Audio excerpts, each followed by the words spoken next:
하나님의 말씀은 히브리서 9장 11절에서 22절입니다.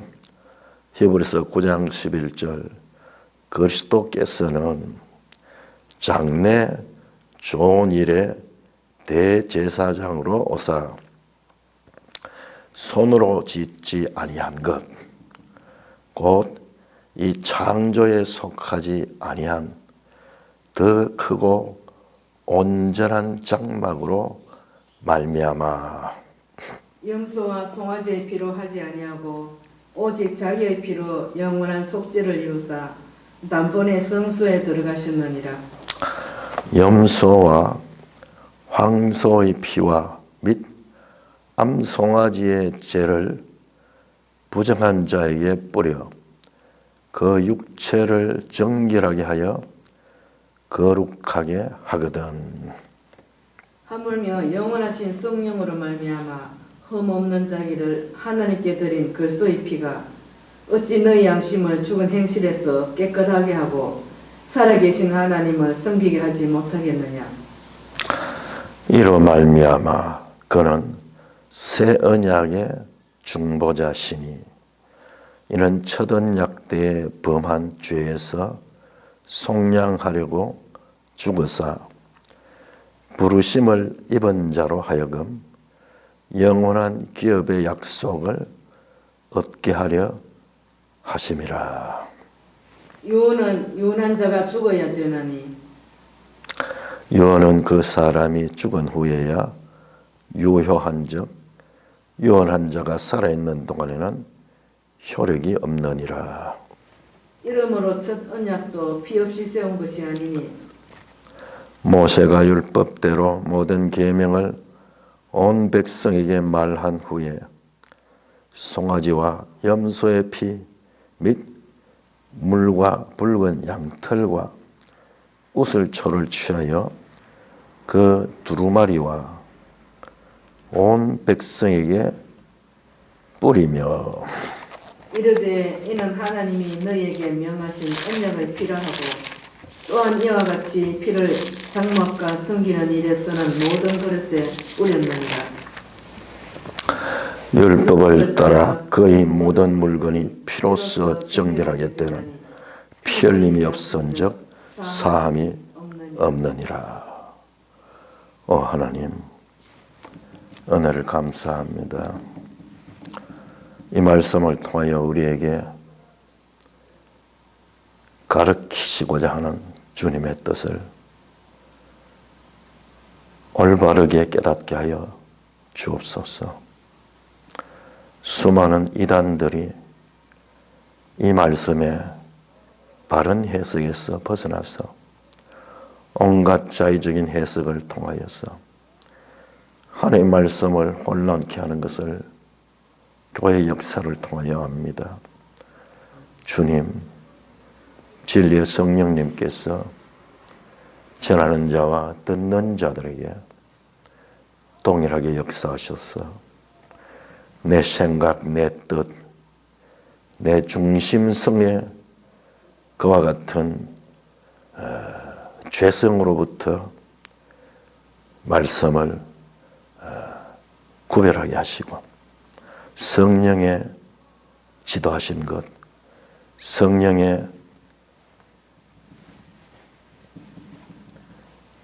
진리로 저희를 바르게 깨닫게 하여 주옵소서.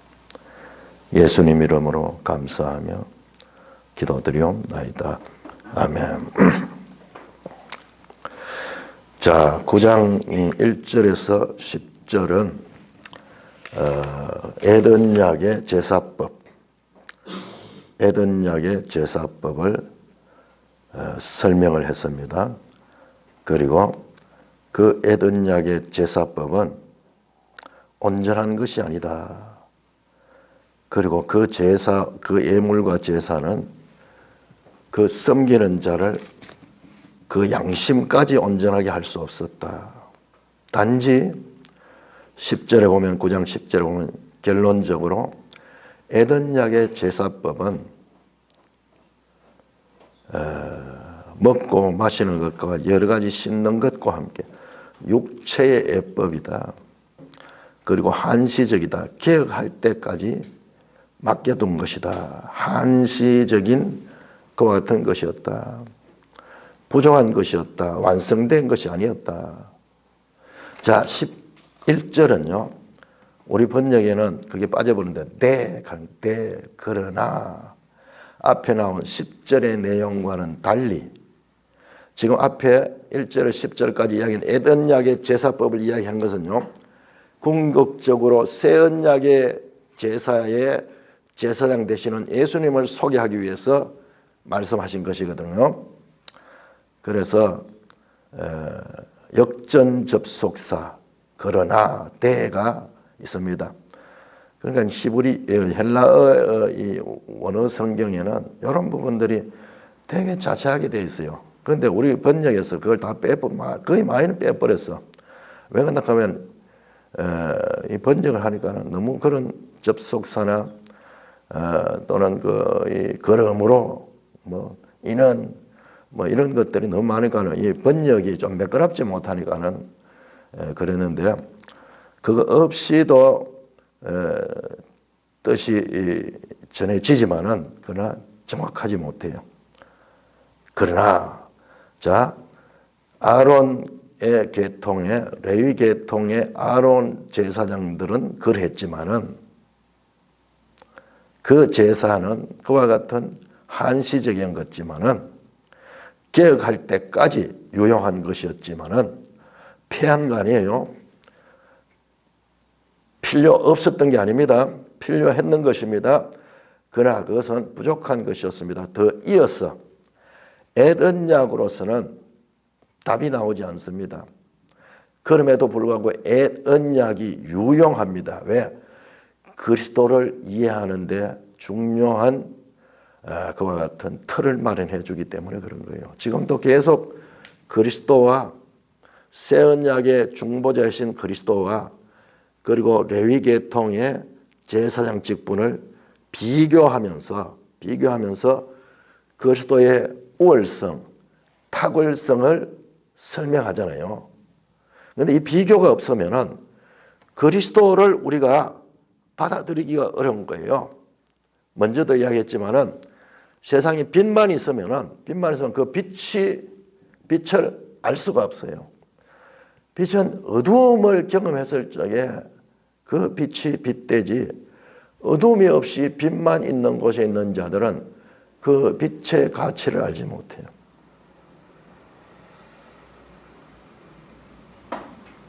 특별히 하늘에 속한 하나님의 구원의 경륜을 이 땅의 사람들의 관점에서는 이해할 길이 없거든요. 그래서 모형처럼 그림처럼 눈에 보이는 그림 언어처럼 모세의 법을 주셨습니다. 그렇지만은 그것은 한시적이어서 개혁할 때까지 임시적인 것이었다. 이제 그리스도께서는 장래 좋은 일의 대제사장으로 오셨다. 이 땅의 대제사장이 아니라 좋은 일의 대제사장 왔다. 장래에 좋은 일의 대제사장으로 오는 것이다. 그는 손으로 짓지 아니한 것, 곧 이 창조에 속하지 아니한 더 크고 온전한 장막이었다. 자, 요 부분만 11절만 한번 생각해봅시다. 자, 손으로 짓지 아니한 것, 성경에서 아주 중요한 표현입니다. 히에로 포에토스, 손으로 짓지었다, 손으로 지은 것, 이런 표현이 많이 나옵니다. 그러나 하나님께 속하는 것은 오우 히에로 포에토스, 오우하는 게 부정이거든. not, no, 손으로 짓지 아니한 것.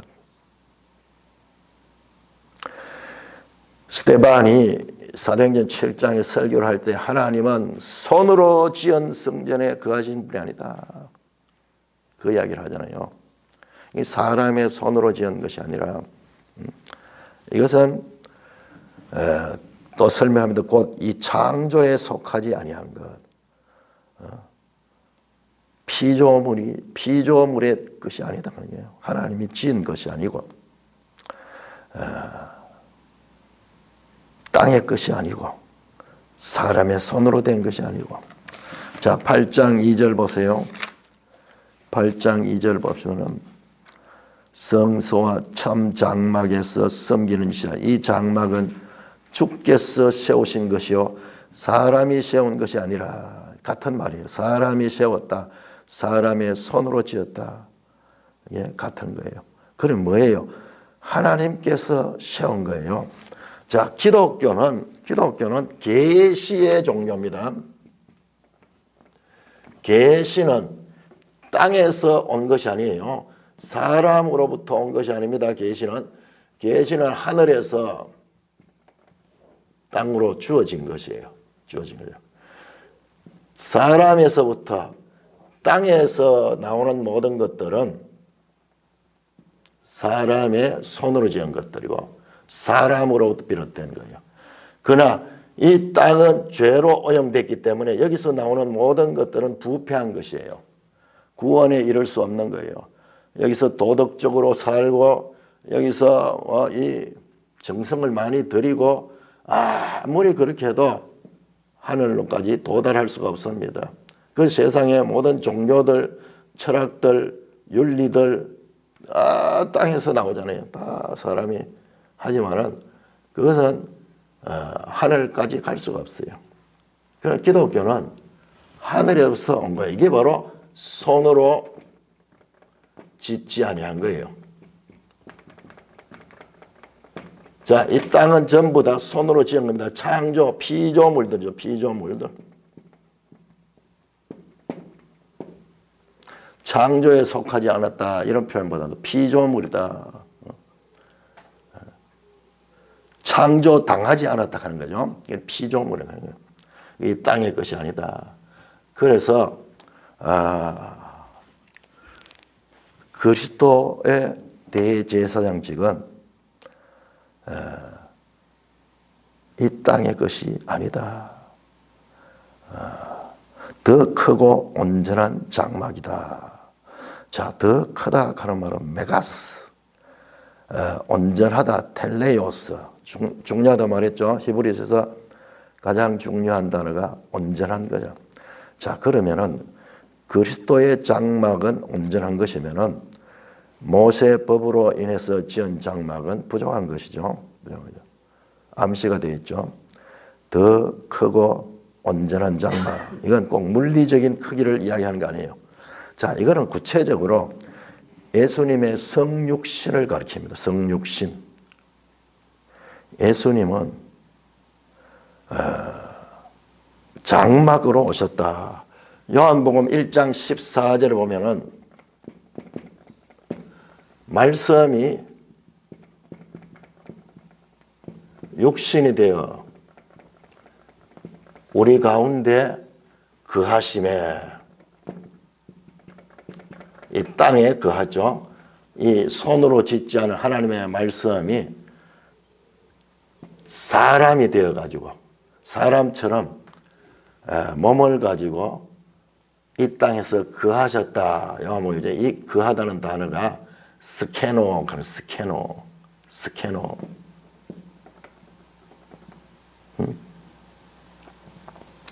스케노 하는 것이 뭐냐 그러면 이게 텐트예요. 텐트. 장막이에요. 장막. 말씀이 육신이 되어 이 땅에 장막을 치셨다. 이 원어로 보면은 장막이에요. 장막. 같은 단어입니다. 스케노. 라틴어로 테브나클. 텐트를 가요. 텐트. 그 용어가 바로 구약의 성막과 대비하는 의미가 그 속에 들어있는 것입니다. 그런데 이 장막은 온전한 장막이다.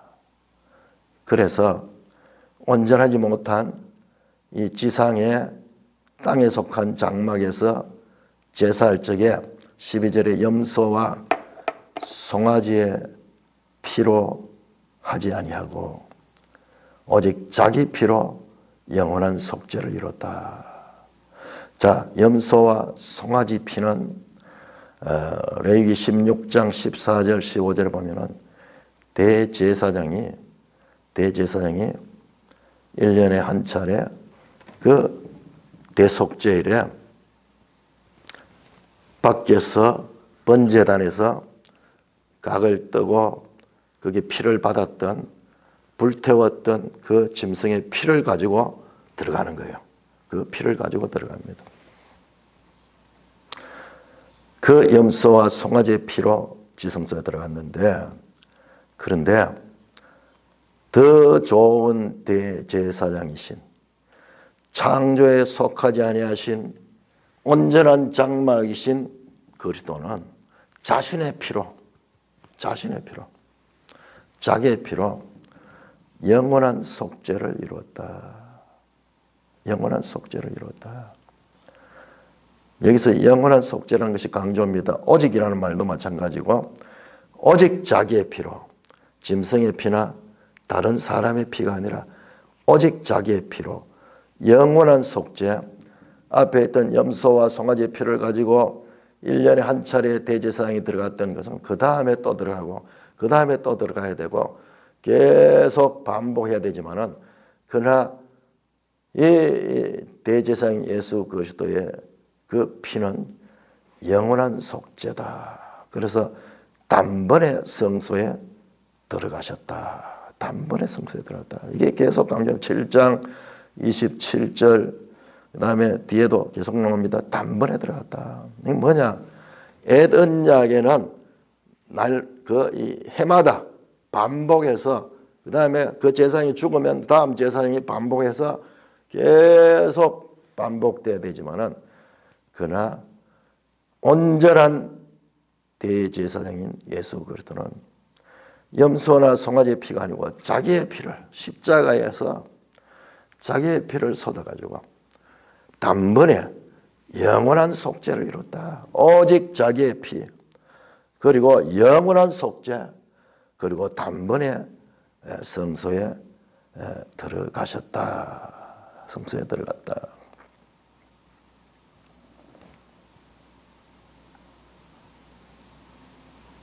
자, 영원한 속죄가 뭔가? 사도행전 20장 한번 볼까요?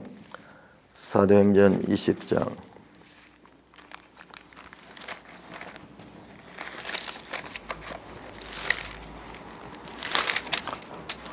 사도행전 20장 28절. 바울 사도께서 에베소 장로들에게 고별 설교하는 가운데 나온 내용이에요. 여러분은 자기를 위하여 또는 온 양떼를 위하여 삼가라. 성령이 그들 가운데 여러분을 감독자로 삼고 하나님이 자기 피로 사신 교회를 보살피게 하셨느니라. 이거 한번 보세요. 바울이 성령이 강조되잖아요. 신약, 새 언약은 성령의 시대예요. 예수 그리스도로 시작이 되었고, 예수 그리스도가 십자가에서 시작했고, 그 다음에 보좌 우편에서 부활하시고 승천하신 보좌 우편에서 성령을 이 땅에 보내주셔서, 그래서 이 땅에 사도행전 2장이죠. 교회가 생기죠. 이 교회는 처음 생긴 것이 성령의 역사입니다. 오순절 성령이 가득했을 적이에요. 계속 이 말씀을 해왔잖아요. 1장 8절 사도행전 2장 8절에서 오직 성령이 임하시면은, 예수님이 부활하셔서도 제자들에게 너희가 맨날이 못되어 성령을 받을 것이다. 계속 성령을 강조했잖아요. 이제 그러니까 신약시대는 성령이, 히브리서도 성령이 이르기를, 그런데 지금 바울 사도도 성령이 그들 가운데 여러분을 감독, 성령이 인격적인 주체가 돼가지고 역사하고 있다는 이것을 이렇게 강조하는 거예요. 그래서 자기 피로 사신 교회, 사닥하는 거는 이거는 구매하다는 거예요. 속량했다는 거예요. 값을 치르고 그 교회를 사는 거예요. 예수님께서 자기 피를 통하여 교회 공동체를 속량했는 거예요. 속량했는 거예요. 그래서 그 교회의 감독자로 여러분들을 세웠다. 그렇게 말씀하는 겁니다. 자, 베드로전서 1장.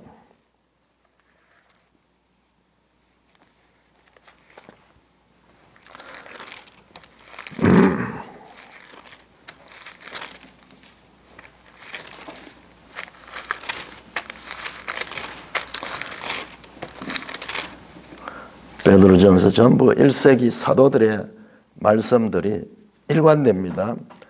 베드로전서 1장 19절, 1장 19절,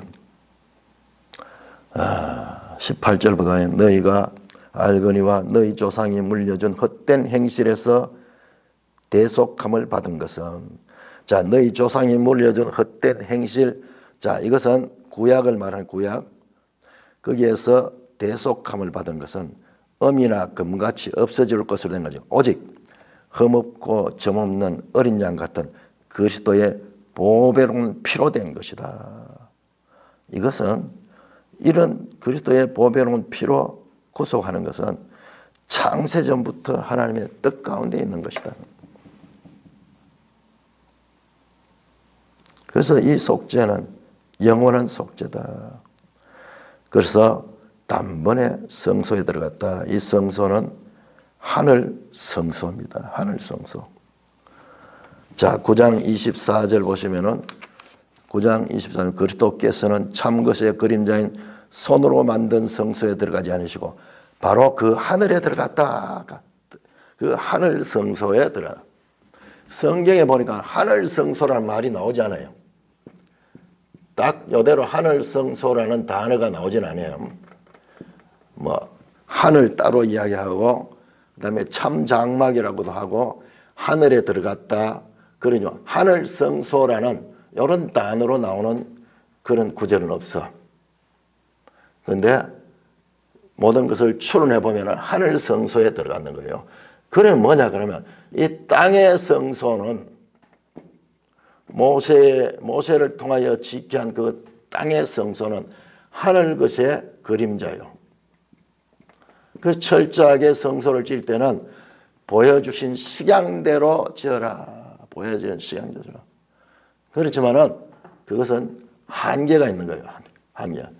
이 그리스도는 이 하늘 성소에 들어가셨다. 그러니 이 하늘 성소가 보좌 우편이 보좌 우편.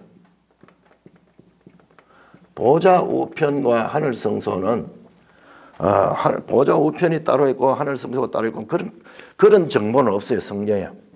그 부분에 대해서는 하늘에 속한 부분에 대해서는 아주 암시적이에요. 암시적. 자, 그래서 성소에 들어가시면 대제사장 들어가죠. 대제사장. 자, 보좌 우편에서 성령을 보내시고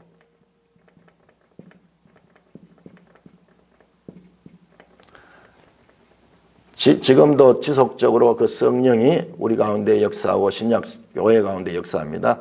오순절 일회적인 것이 아니라 교회를 시작하게 하시고 그 다음에 우리를 위하여 간구하신다.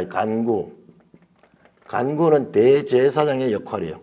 대제사장이 제사를 드리듯이 기도로 간구하네요. 그 대제사장이 들어갈 때 어떻게 들어갑니까? 향을 가지고 향로는 뭐냐? 그럼 성도들의 기도라 그래. 성도들의 기도라 그래. 대제사장의 모형적인 그와 같은 것이 바로 예수 그리스도가 성취된 거예요. 그래서 우리를 위하여 간구하신다. 자, 그러니까는 이런 부분이 아주 중요한 부분이죠. 하늘 성소에 대한. 그러니 땅에 있는 것은 하늘 끝의 반영이요. 다시 말합니다. 다시 강조합니다. 염소와 항소의 피와 및 암송아지의 죄를 부정한 자에게 뿌려 그 육체를 정결하게 하며 거룩하게 하거든. 이게 구약의 제사죠. 자, 그렇게 하거든. 하물며 영원하신 성령으로 말미암아 흠없는 자기를 하나님께 드린 그리스도의 피. 자, 여기도 삼위일체가 다 나오네요. 영원하신 성령, 하나님께 드린 그리스도의 피, 삼위일체가 다 나오네요.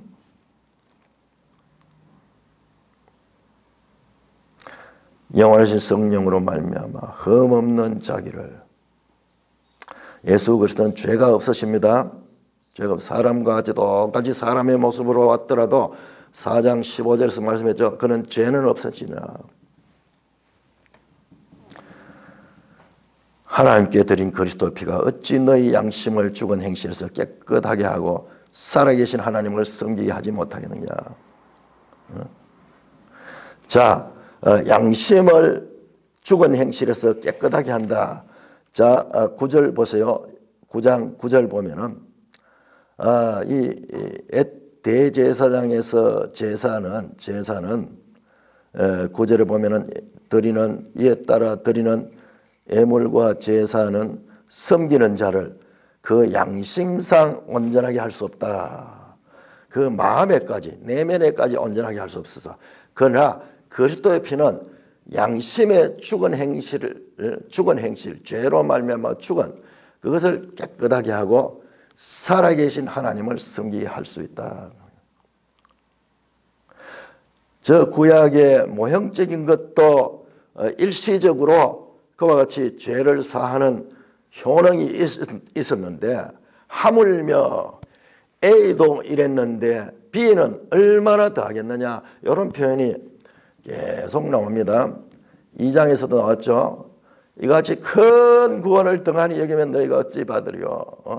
천사들을 통해 준 율법도 그러하거늘 하물며 영원하신 아들이 주신 큰 구원을 소홀히 하면 어떻게 하겠느냐. 대조합니다. 에덴 약과 새 약을 대조하면서 그 조상들에게 준 그 율법과 그리고 그리스도가 온전히 이루신 그와 같은 구속을 대조합니다. 정결하고 거룩하여 하물며 영원하신 성령으로 말미암아. 그러면 예수님은 잉태하신 것도 성령으로 잉태하셨고 사역하실 때도 다 성령으로 사역했어요.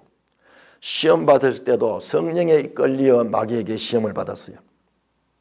철저하게 성령에 붙들림 받은 그와 같은 삶을 살았습니다. 그리스도의 피는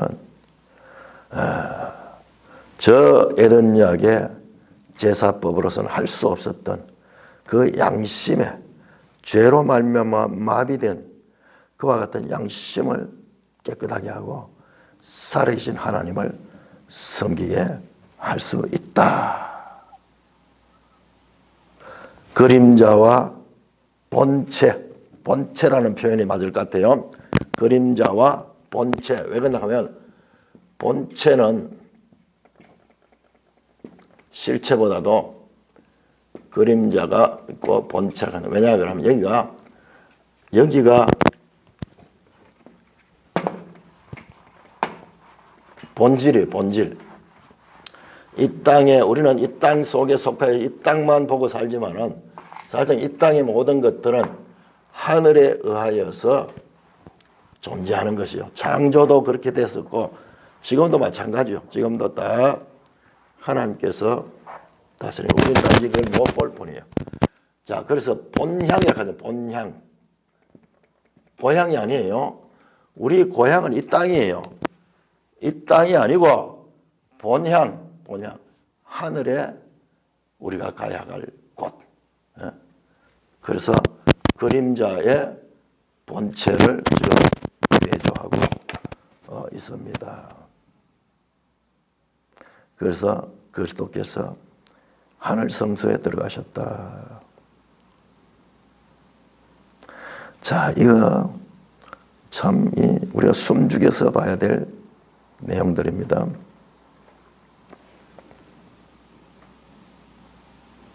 6장 20절도 한번 볼까요? 히브리서 6장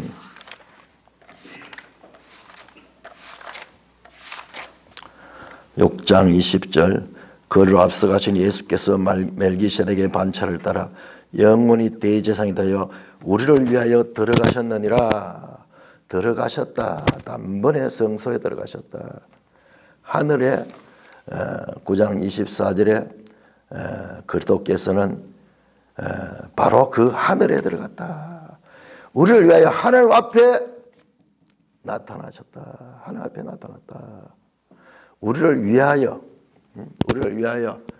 간구하시는 거예요. 간구. 교회가 온전한 구원에 이를 수 있도록 간구하시는 거예요. 자, 그러면은 우리가 내가 지난번에 잠깐 이야기했지만은 우리가 좀 헷갈리는 거예요. 야, 예수님이 지금부터 2000년 전에 부활 성천하셔가지고 지금 하늘로 올라가셨는데 그때부터 시작해가지고 지금까지 계속 간구하시고 계셔. 이게 할 일이야. 할 일이겠어? 계속 간구하시는 거야. 자고 일어나가 또 간구하고 자고 일어나가 또 간구하고. 그러니까 우리가 이해가 안 되는 거예요. 이게 실감이 안 나는 거예요. 자, 우리가 여기서 알아야 되는 것은 여기는 영원히 영원은 우리가 알 수 있는 곳이 아니에요. 그래서 계속 반복해서 나는 알파요 오메가다. 처음이요 나중이다. 시작이고 마지막이다. 아니, 시작과 마지막이 다르죠. 시작은 시작이고 마지막은 이렇게 멀리 있잖아요. 동과 서가 떨어져 있듯이 남과 북이 멀리 있듯이 다른 거잖아요. 아니에요. 주 안에는 이게 하나예요. 이게 하나예요. 우리 이 땅은 시작과 마침이 간격이 어마어마합니다. 우리는 여기 이 긴 간격 가운데서 우리 개별 존재들은 점 같은 존재. 100년도 못 살면서 있다가 없어지고 명멸하는 존재들이에요. 그리고 이 개념으로 보니까는 이게 이해가 안 되는 거예요. 여기는 영원히 영원. 우리는 여기 이해할 수 있는 영역이 아니에요. 그래서 지금도 교회를 에덴약에서는 자기들의 죄로 말미암아 온전한 구원을 이룰 수 없었잖아요. 그러니까 지금은 이 땅에서 완전한 대속을 하시고 지금도 하나님 앞에 성도들을 위하여 간구하시며 뒤에 나옵니다. 자, 조금 더 봐야 되겠네요. 자, 이로 말미암아 15절입니다. 이로 말미암아 그는 새 언약의 중보자시니 이는 첫 언약 때 범한 죄에서 속량하려고 봐서 나오죠. 첫 언약, 에덴약을 가리킵니다. 첫 언약 때 범한 죄에서 속량하시려고 죽어서 부르심을 입은 자로 하여금. 자, 여기에 이 간구 대상이 누구냐 하면은 간구하는 대상이 보편 구원론자들이 말하듯이 이 땅의 모든 사람이 아니고 부르심을 입은 자예요.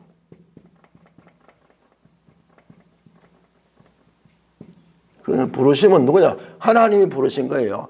그럼 이게 하나님의 선택이에요. 선택. 애정. 이러한 것들이 여기서 나오는 거예요. 그러니까는 우리가 인간적인 생각에서 이게 애정론은 이성으로 용납이 안 돼요. 아니, 하나님께서 모든 걸 택했다 그러면은 우리가 뭐 할 일이 뭐가 있느냐? 아니에요. 자, 이 부르심을 입은 자들은 성령의 역사하시는 말미암아 믿음으로 계속 일어서서 나갈 수 있도록 합니다. 부르심을 입은 자들, 이게 다른 말로 하면 택하심을 받은 자들 하여금 영원한 기업의 약속을 얻게 하려 하신다. 그가 온전한 대제사장이 되어서 하나님 앞에 나아가신 것은 바로 택함 입은 자들, 부르심을 입은 자들을 온전한 구원을 위하여 영원한 기업의 약속을 얻게 하려 하십니다. 영원한 기업의 약속. 자, 약속이라는 단어가 또 나왔습니다. 자, 약속이 아주 중요한 의미입니다. 제가 이 약속과 언약에 대한 이것을 한번 계속 지금 묵상 중인데 이거 같아요. 자, 아브라함한테는 우리는 언약과 약속이라는 단어가 뭐 같은 의미로 쓰고 있는데 이 헬라어는 다르다 그랬죠. 약속과 언약이 달라요. 약속은 에파겔리오, 그 다음에 언약은 디아테케예요. 근데 아브라함에게 약속했는 것 같아요. 아브라함에게 약속. 아브라함에게 하신 약속이고, 그다음 모세와 맺은 것이 언약이야. 그러니까 이 약속이란 개념이 더 상위 개념, 그 상위 개념이고, 이 언약은 그 약속을 구체적으로 이루는 그런 이 계약과 같은 그와 같은 의미예요.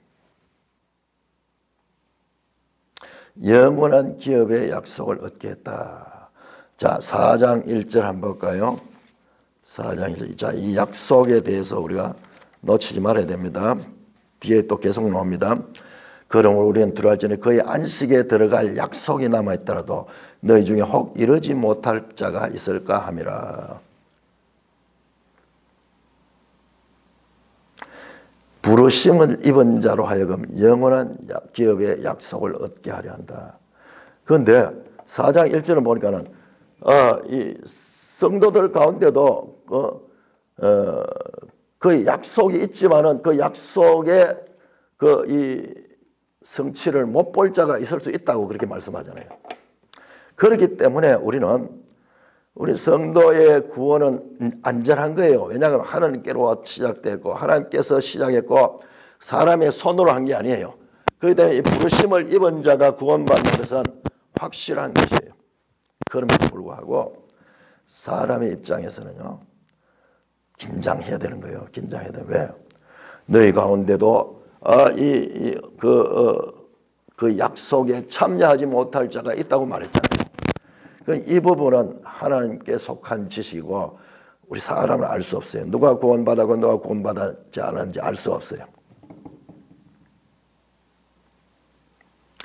그래서 이 땅에서 성도는 구원받은 백성들이라고 긴장함을 가지고 그게 우리를 살려주는 거예요. 그게 우리를 살리는 거예요. 나는 구원을 받았다. 애정론자들이 잘못해가지고 나는 선택받았고 애정받았기 때문에 나는 어떻게 살아도 관계없어. 이 애정론을 가지고 책임을 회피하는 수단으로 쓰는 것은 그 사람은 구원받지 못한 자예요. 확실해요. 그럼에도 불구하고 내가 선택받았고 애정받은 자임에도 불구하고 나는 그 하나님의 부르심을 입은 자다운 삶을 살아야 될 것이다 하면서 이 선택과 애정을 더욱 적극적으로 하나님의 섬기는 자세로 가는 자가 그 사람이 부르심을 받은 자고 그 사람이 애정을 받은 자예요. 도덕적 해이가 아닙니다. 그러니까 부정적으로 생각하는 사람은 늘 잘못 보는 거예요. 늘 거꾸로 보는 그런 것만 보는 거예요. 지 수준으로 보는 거예요. 택함을 받았기 때문에 이 은혜가 얼마나 크냐. 그렇기 때문에 나의 모든 삶은 이 땅에서의 이 시간 속에 있는 이 짧은 삶은 아무리 귀한 것도 주님을 위하여 사용하는 것이고 그보다도 더 귀한 것은 없다. 시간과 물질과 모든 것을 주님께로 집중하는 것이 더 귀하다. 그런 믿음을 가지고 사는 거예요. 그럼에도 불구하고 그도 죄인이기 때문에 때때로 이 땅에 보이는 것에 이 땅에 들리는 것에 세상의 욕심이 우리 가운데 발동해서 그 시선을 놓칠 때가 있어요. 그래 긴장해야 되는 거예요. 선줄로 생각하는 자는 넘어질까 조심하라. 그 말입니다. 그래서 이미 선택받은 자는 이미 구원받았어요. 이미. 그럼에도 불구하고 아직 그 구원의 완성에 이르지 않았습니다. 그렇기 때문에 그 삶은 긴장관계, 하나님 앞에 긴장하는 관계를 가지고 여기 긴장한다 하는 건 또 두려움만 가진다 그런 뜻이 아니고 항상 현재적인 구원에 집중하면서 자신을 쳐서 복종시켜 내 속에 있는 죄성대로 살지 않고 내주하신 성령의 소욕을 따라 살 수 있도록 자신을 계속 맡겨야 돼요. 우리는 그냥 둬버리면은 마치 밭에 잡초가 나서 심어놓은 그 채소들을 다 막아버리듯이 그게 우리 마음이야. 그럼 부지런하게 계속 잡초를 제거해주는 그게 뭐냐? 우리가 날마다 말씀을 통하여 내 자신을 확인하고 그리고 우리의 삶 가운데 잘못된 것들을 회개하고 계속 주님 앞에 내 자신을 비춰보는 것이 이 땅에서 날마다 우리가 해야 될 일인 것입니다. 그럼에도 불구하고 그 구원의 안정성, 내가 붙잡은 것이 아니고 하나님께서 붙잡아 줬기 때문에 그 구원의 안정성에 대한 믿음을 가져야 돼요. 믿음을 가져야 돼요. 이게 쉽지 않은 거죠. 자, 그러면서 유언은 유언한 자가 죽어야 하나니 유언은 그 사람이 죽으래. 자, 매일 성경 보세요. 15절 17절 주석이 나오는데 그리스에서는 언약과 유언이 단어가 똑같아요. 디아데케 똑같아요. 언약과 유언이 좀 어렵죠. 언약과. 그래서 어떤 분은 신약을 갖다가 새로운 유언이라고 번역하는 사람도 있어요. 새 유언이라고 번역하는데 테스타먼트 그런데 자 이게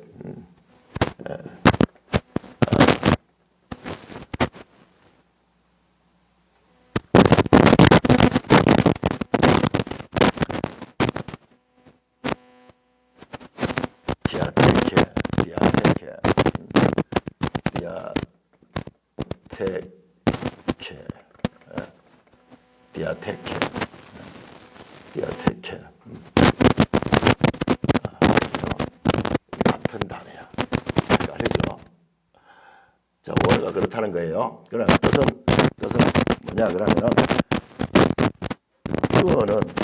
유언한 사람이 죽었을 때 비로소 효력을 발휘하는 거죠. 살아있는데 그 유언은 대체로 자식들에게 자기가 가진 재산을 어떻게 물려줄 것인가 그것을 말하는 거죠.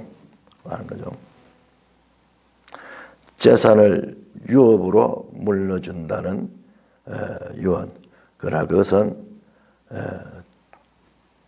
그 유언한 자가 죽어야지 효력이 있는 것이 마찬가지로 예수님도 죽으심으로 십자가의 죽음을 통하여 그와 같은 유언을 하셨다. 그러니까요. 이것이 가지는 게 우리가 유업을 물려받는 거예요. 그게 암시되어 있는 거예요. 유언 뭐합니까? 무슨 유언합니까? 내 재산을 갖다가 어떻게 누구에게 나누어주라 하는 그런 내용들이 유언의 핵심 메시지거든요. 그러니까 유업을 나눠주는 거예요.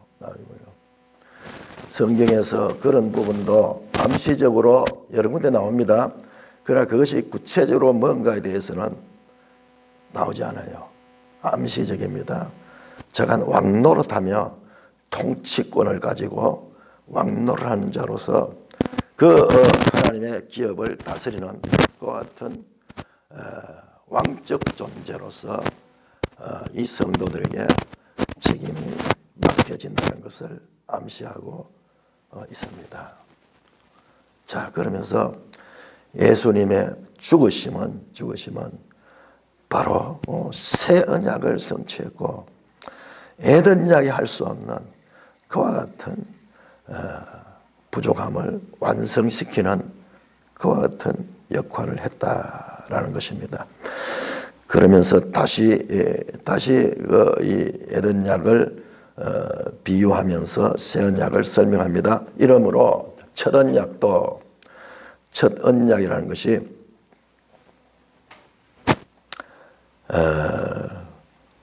에덴약이죠. 첫 언약도 피 없이 시한 것이잖아. 모세가 율법대로 모든 계명을 백성에게 말한 후에 송아지와 염소의 피 및 물과 붉은 양털과 옷을 출처하여 그 두 모래 온 백성에게 뿌렸다. 자, 이거는 정확한 이야기입니다. 우리는 두리뭉실하게 지금 바쁘는데 이게 정확하게 에덴약을 체결하는 장면이에요. 에덴약 체결 언제 했는데 정확하게 알아야 됩니다. 에덴약 체결은요. 자, 에덴약을 하나님께로부터 받은 것은 장소는 시내산이요. 날짜는 시간은 언제냐 그러면은 시간은 연도는 우리가 알 수 없죠. 약 BC 1500년 BC 1500년경 히브리 달력상으로 3월이에요. 3월. 자, 출애굽은 언제 했느냐? 출애굽은 1월 14일 날 했어요. 1월 14일. 자, 6월절입니다. 6월절 있는 달을 그 해의 첫 달로 삼으라 그렇게 했습니다. 그래서 유대 달력에서는 1월 달이 6월 달인 거예요. 그러니까 1월 달이고 그 다음에 이 홍해를 건넜죠. 홍해를 건너고 나온 날부터 시작해서 이게 6월절 절기로 전 무교절이에요. 무교절. 자, 6월절은 6월절과 무교절은 붙어 있습니다.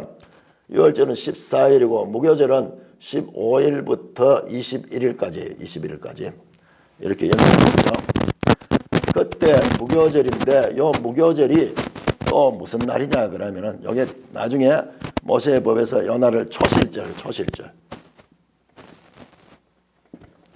정확하게 초실절로부터 49일이 지난 49일째가 되는 다음 날이 50일째 되는 날이 오순절이에요. 오순절.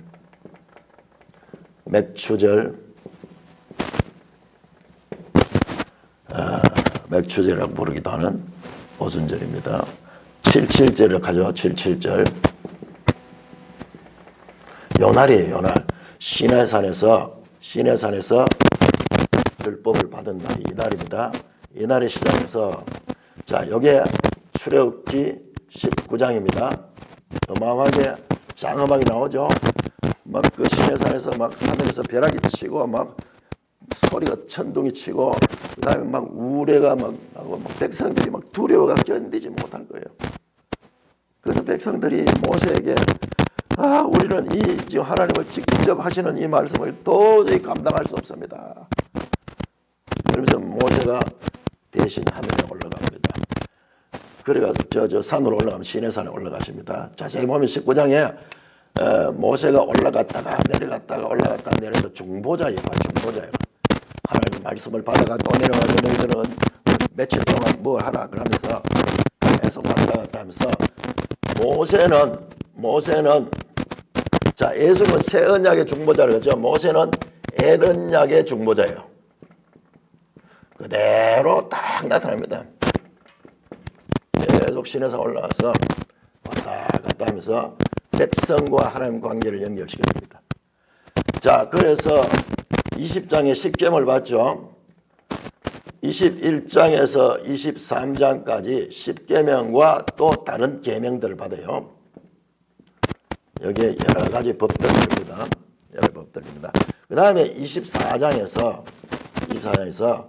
이 법을 두루마리에 받아왔어요. 그래서 기록을 해서 듣기만 하는 것이 아니라 기록을 했어요. 기록해서 24장에서 언약 체결을 합니다. 언약 체결은 뭐냐 그러면 도장을 찍는 거예요. 자, 계약서를 가지고 나중에 갑과 을이 있어가지고 도장을 찍는 것이 바로 언약 체결. 바로 그 언약 체결 장면을 이야기하는 거예요. 자, 출애굽기 24장. 여러분 이걸 그냥 히브리서만 보면은 이해가 안 돼요. 정확하게 기록이 되어 있는데요. 자, 출애굽기 24장. 언약을 체결한 다음에 25장에서 이제 성막에 대한 법을 또 모세가 받아오죠. 자, 24장 1절.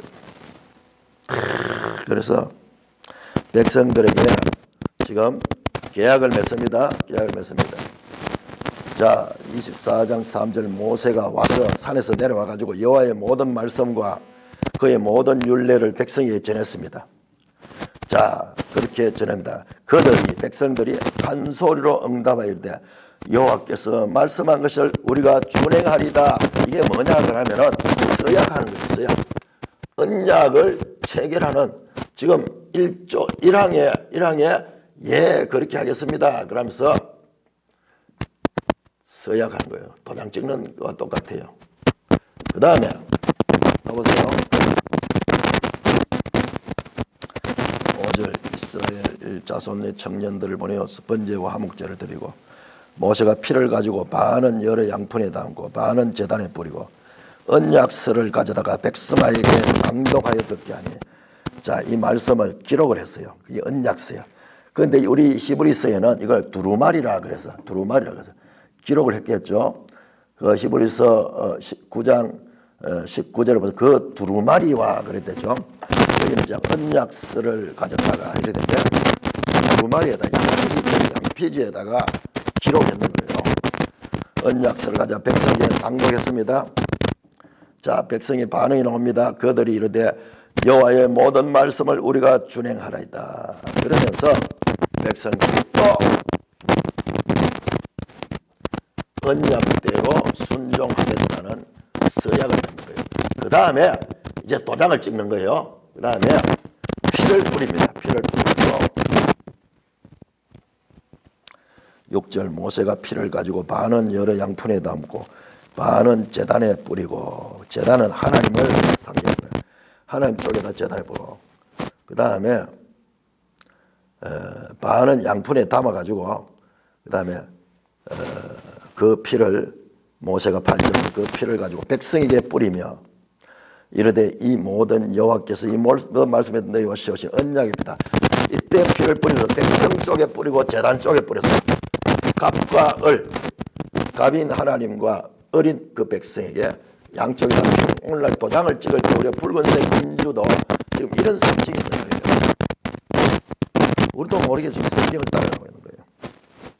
그런데 여기에 보니까는 여기 뭐 히브리서에 보니까는 그 출애굽기에는 자세하게 묘사 안 되는 걸 여기는 묘사하네요. 두루마리에다도 뿌렸다. 두루마리와 온 백성에게 뿌렸다. 이르되 이는 하나님이 너에게 명령하신 언약의 피라. 이 말씀은 24장 8절이에요. 그 피를 가지고 백성에 뿌리며 이르되 이는 여호와께서 이 모든 말씀에 대해 너희와 세우신 언약의 피라. 지금 그 말씀이잖아요. 바로 에덴약을 체결한 게 에덴약을 체결하고 이 에덴약의 중보자는 모세였고 예수님은 누구냐? 예수님은 새 언약의 중보자다. 자, 예수님은 새 언약의 중보자고 모세는 에덴약의 중보자다. 그러면서 예수와 모세를 대조하며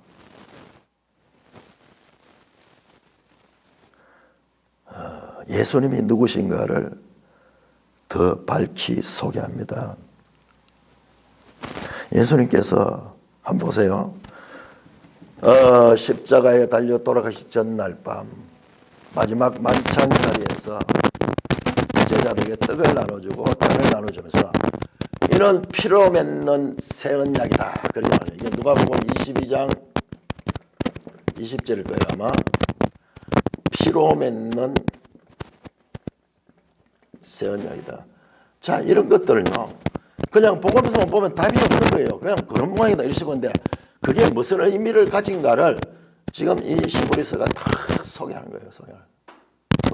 모세의 언약 체결에 비추어서 이거는 이게 지금 새 언약을 체결하는 거다. 새 언약을 체결하는 거다. 그것을 알 수 있는 거예요. 21절 또한 이와 같이 피를 장막과 섬긴 이런 모든 그릇에도 뿌렸다. 이거는 이제 체결 후에도 나중에 성막을 만든 다음에도 피를 바르는 거 나오죠. 다 피로서 죄를 사한다는 메시지가 있다. 22절 나오죠. 율법을 따라 거의 모든 물건이 피로서 정결하게 되니 피 흘림이 없은즉 사명다. 예수님이 십자가에 죽으신 것, 피 흘려 죽으신 이유가 뭔가를 이제 설명하기 위해서 그 십자가에 피 흘려 죽으심도 에덴약의 그림자에 비추어서 설명하니까는 그 뜻이 뭔가를 지금 알 수가 있는 거죠. 레위기 17장 11절에 나옵니다. 육체의 생명은 피에 있음이라. 내가 이 피를 너에게 주어 제단에 뿌려 너희 생명을 위하여 속죄하게 하였나니 생명이 피에 있으므로 피가 죄를 속하니라. 결과적으로는 지금은 얘기는 안 나오지만은 이제 뒤에 또 나오겠지만 예수 그리스도의 대제사장 되신 예수 그리스도 이 땅에서 그 피로 영원한 속죄를 이루었다. 앞에서 나왔던 그 11절 말씀, 오직 자기 피로 영원한 속죄를 이뤘다. 그 말씀을 지금 설명하기 위해서 지금 이 말씀을 하고 있는 것입니다. 자, 22절 보면요, 율법을 따라 거의 모든 물건이 피로서 정결하게 되나니, 거의 모든 물건이 100%가 아니란 말이잖아요. 참 이것도 그냥 말씀이 아니에요. 이것도 그냥 말씀이 아니에요.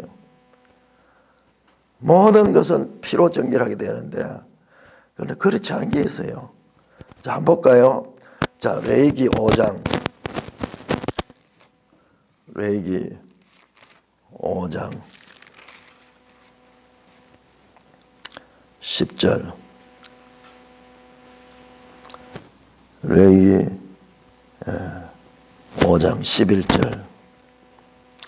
11절, 만일 그의 손이 산비둘기 2마리나 집비둘기 2마리에도 미치지 못하면 그의 범죄로 말미암아 고운 가루 10분의 1 에바를 예물로 가져다가 속죄 제물로 드리되, 이는 속죄제인즉 그 위에 기름을 붓지 말고 양을 놓지 말고 그것을 제사장으로 가져갈 거야. 무슨 말이냐? 원래 속죄제는 양이나 소를 바쳐야 되거든요. 그런데 가난해가지고 양이나 소가 없는 사람이 있어. 그 사람들은 산비둘기, 집비둘기를 잡아가 드리면 돼요. 그런데 그것도 바칠 형편이 안 되는 자가 있어요. 그런 자들은 소제를 드릴 수 있다, 곡식 제사를 드릴 수 있다는 표현이에요. 얼마나 정확한 표현이에요.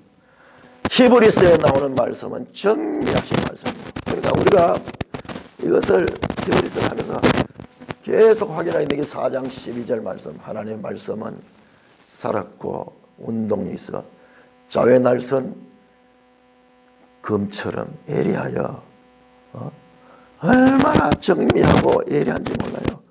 그래서 마치 숙련된 그런 이 도살자가 소나 양이나 이런 걸 잡을 적에요, 그 예리한 칼을 가지고 살과 뼈를 발골해내면서 그렇게 해서 그 장난하듯이 그렇게 정미한 것이다. 이 하는 말씀이다. 아니 구약과 연결이 되되 이렇게 정미하게 어느 하나도 흐트러짐 없이 정미하게 연속성을 가지고 있다. 뭐예요? 인간의 형편이 정말 안 되는 사람들을 위해서 하나님께서 피 없는 제물도 속죄제를 드린 것처럼 받아준다는 의미잖아요. 그래서 거의 모든 물건이 피로서 정결하게 됐다. 어떤 경우에는 피 없는 제물로도 될 수 있다는 암시가 깔려 있습니다. 피 흘림이 없은즉 사함이 없다. 그래서 예수 그리스도의 십자가의 피, 12절에는 그 오직 자기의 피로 영원한 속죄를 이룬 그것이 가지는 의미를 지금 설명하려고 하고 있는 것입니다. 자, 이어지는 내용은 우리 다음 시간에 더 자세하게 23절에서 28절까지 아주 중요합니다. 자세하게 살펴보도록 하겠습니다. 찬송가 268장입니다.